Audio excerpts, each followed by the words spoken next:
बहुत सारे राष्ट्रीय अभियानों का एक हिस्सा हूँ।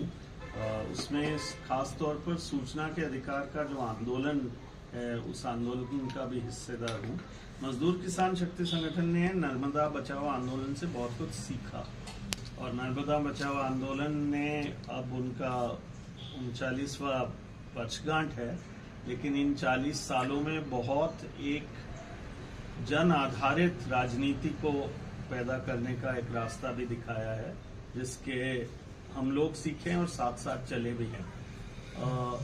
सूचना के अधिकार हमारे इलाके से आम लोगों से ही निकला। जैसे इसी इलाके से नदी, पर्यावरण, पूरा क्लाइमेट की पूरी राजनीति भी जब जनता बोलती है तब समझ में आता है, नहीं तो सारे लोग अपने बड़े बड़े चीजों के पक्ष में निकलते हैं और दुनिया भर के लोग ऐसे बोलते हैं। तो सूचना के अधिकार से सूचना तो निकल जाती है, लेकिन अगला कदम जिसके लिए हम अब सब जगह बोल रहे हैं वो है कि उसकी जवाबदेही।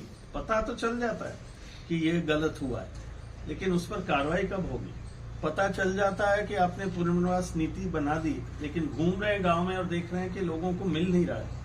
तो एक एक व्यक्ति को न्याय कैसे मिले, वो जवाबदेही उसके लिए कौन?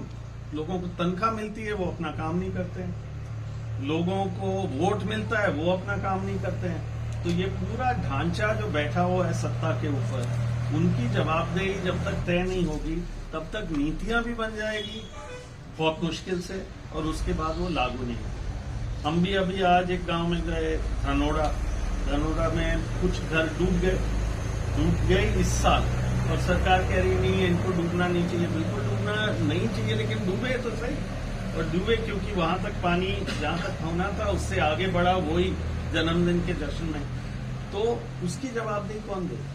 वो कह रहे हैं आपदा है, उसकी जवाबदेही कौन देगा कि वो होगा कब और कैसे होगा? तो इसलिए हम एक चीज लेके भी आए हैं यहाँ, सारे आंदोलनों के बहुत सारे लोग हैं, कि एक जवाबदेही कानून पूरे देश में बनना चाहिए। पिछले 10 साल से राजस्थान में आंदोलन चल रहा है।